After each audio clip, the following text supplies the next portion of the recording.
Olá, gente querida! Durante 7 episódios, pudemos refletir sobre como a educação integral é decisiva para assegurar direitos fundamentais e possibilitar o exercício pleno da cidadania. Ela ressignifica o papel da escola e contribui para desenvolver nos estudantes a capacidade de pensar criticamente. Eles se tornam mais aptos a se relacionar com o mundo e a transformar para melhor as suas realidades. Quando a formação regular se soma à formação técnica, os resultados são ainda mais animadores. Neste último encontro, para inspirar as consciências e aquecer os corações, vamos encerrar mostrando 2 belos exemplos de práticas pedagógicas inovadoras, uma no modelo regular do ensino médio e outro no modelo articulado à educação profissional e tecnológica.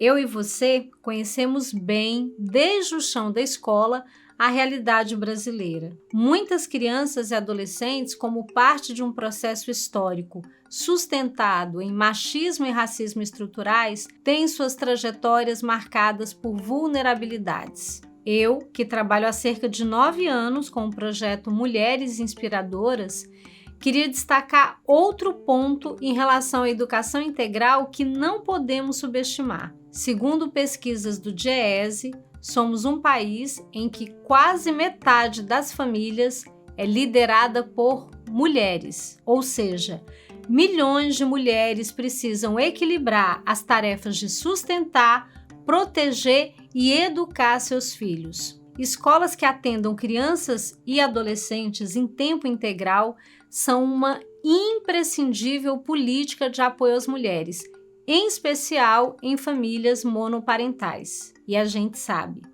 apoiar as mulheres é melhorar a vida de toda a sociedade. A gente sabe também que o ensino médio é a etapa da formação básica na qual os desafios escolares se tornam ainda mais complexos. A falta de atratividade do modelo educacional, a defasagem de aprendizado acumulada e a evasão escolar se juntam à desvalorização da nossa carreira e à insuficiência de investimentos por parte do Estado, compondo um cenário crítico. A educação integral se coloca como resposta a essa crise. Vamos conhecer a iniciativa criada pela professora Rosa Maria Veloso, de Pastos Bons, no Maranhão. Ainda em 2020, na pandemia, nós trabalhávamos biologia com aulas síncronas. Eu pedia para os alunos irem para o quintal de casa. Eu dava aula do quintal de casa e aí depois, quando a gente volta para as aulas presenciais, começo a conversar com os alunos sobre o que eles queriam estudar, porque eu tinha que criar uma ementa para uma eletiva. E aí nós começamos mapeando os olhos d'água da cidade. E ainda nessa caminhada, a gente ia vendo planta, bicho, e eu começava a falar, olha, vocês estão vendo essa planta e tal? E eles não conheciam a mata nativa. E a gente começa a estudar essas nascentes inicialmente, falar da mata ciliar, então fazer essa relação com o cílio, com a proteção, falar do bioma cerrado, que o cerrado é o berço das águas brasileiras, discutir racismo ambiental, apesar da cidade ser cheia de nascente, os alunos não sabiam o uso da nascente. Aí começam as lendas ao redor, então a gente começou a trabalhar a história oral, fazer o levantamento da mata ciliar, buscar botânicos, especialistas com ajuda aí pela internet para identificar corretamente aquela planta e também, principalmente, falar com os mais velhos, trazer essa ancestralidade de cura. Então a gente começou a produzir vídeos sobre a planta. O menino ia para o campo, escolhia a planta, fazia a pesquisa, conversava com os pais, com os parentes, eles iam dar as informações que eles sabiam, falava com os botânicos também, eles falavam um pouco sobre a planta, o nome científico. Nós fizemos vídeos no TikTok, se chama Ciência. Eu disse assim, eu não tenho TikTok, eu tenho 40 anos e eu não tenho TikTok. E os pais de vocês e os avós de vocês não têm. Como que a gente vai fazer? Nós precisamos alcançar mais pessoas. Ah, meu pai é raizeiro. Ah, meu pai é benzedor e tal. E aí eu comecei, pois então vamos convidá-los para vir para a escola. Só que tinha uns que diziam assim, eu tenho vergonha porque eu falo errado. Não, e se a gente for até vocês nos recebem? Tá bom. Então a gente foi até esses raizeiros, até esses benzedores, conversar. Eram 2 horas, mais ou menos, de conversa. Então esse foi um processo. Aí outro foi chamar a comunidade para ir para a escola para fazer cestaria. Então o Maranhão tem muito aquela da coco babaçu, das palhas, do buriti, das palmeiras. E aí a gente começou a trazer também isso. A arte da cestaria, a arte de trabalhar com a palha, esses artesãos ensinaram coisas úteis para o dia a dia. Então a gente começou a resgatar isso. Nós também fizemos também comida ancestral. Nós fizemos pequenos kits das frutas que a gente encontrava, mama cadela, leve para a casa de vocês. Aí eles viram, professora, meu pai chorou de emoção. Ele ria. Foi muito interessante trazer essas cosmovisões diferentes, essa alimentação ancestral e principalmente essa memória afetiva que eles tinham perdido com esses vegetais. Eu estou tentando elevar a autoestima dos meus alunos. Eu estou tentando mostrar para ele que biologia é legal, que estudar é interessante, que o estudo ele tem que fazer sentido, né? Mostrar que eles podem. Sim, que a realidade deles, eles podem vivenciar, que eles são capazes, são inteligentes, que aquilo ali é a realidade, não vai impedir ele de chegar em outro local, assim, na faculdade, na universidade, muitos disseram, eu quero ser professor também, é muito bom isso. Professora Rosa, parabéns pela iniciativa. Fiquei impressionada em ver como vocês souberam se abrir para a investigação do território, desencadeando um processo tão transformador e envolvente para toda a comunidade.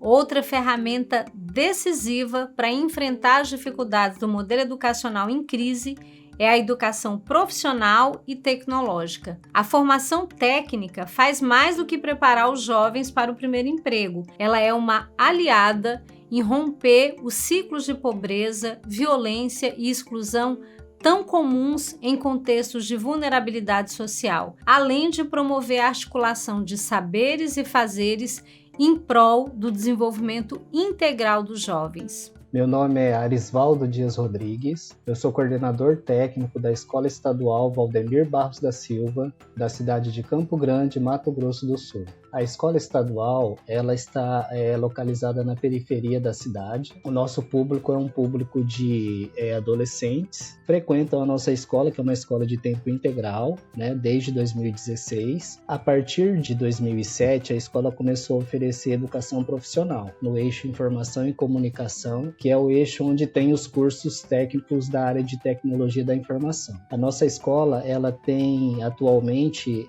2 itinerários formativos. Informática para a internet e tecnologia e computação.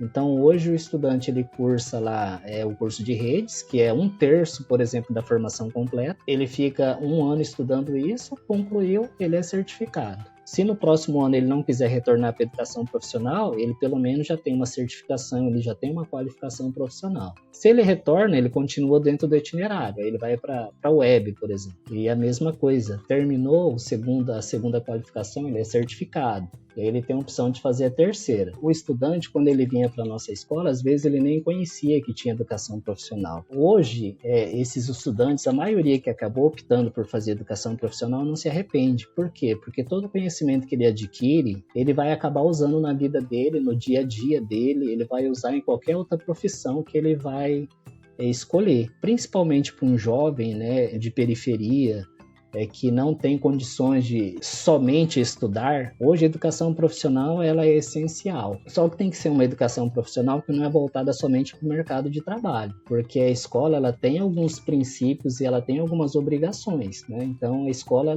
ela não pode formar só para dar sequência no estudo e nem só para a educação profissional, né? Ela tem que ter todos esses objetivos e também formar um bom cidadão, uma pessoa que tenha responsabilidade, né? Seja honesta, que seja ético, que seja empático, né?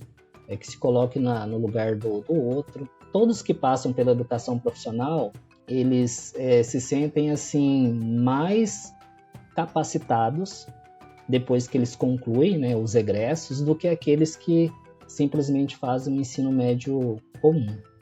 E a gente percebe isso assim, pelos cargos que eles ocupam, pelos empregos que eles conseguem. Quando o estudante sai, o egresso, ele escreve bem, ele lê bem, ele interpreta bem, ele se comunica bem, porque a gente também trabalha muito a questão oral, né? A questão de seminários, ele tem que apresentar trabalhos. Então, ele consegue desenvolver um rol de habilidades e competências que ele vai utilizar bastante na educação superior e também no primeiro emprego dele. É com esses exemplos potentes de iniciativas educacionais para os jovens que encerramos esta temporada. Agradecemos a quem nos acompanhou até aqui. Eu, como professora da educação básica, me sinto muito honrada de ter sido convidada para apresentar essa temporada sobre educação integral. O meu desejo e o de toda a equipe envolvida foi trazer um material capaz de nos inspirar e encorajar a persistir na construção de um projeto de educação que nos dê capacidade crítica e combata as desigualdades e a discriminação. Um projeto que nos humanize e seja capaz de melhorar a vida das futuras gerações.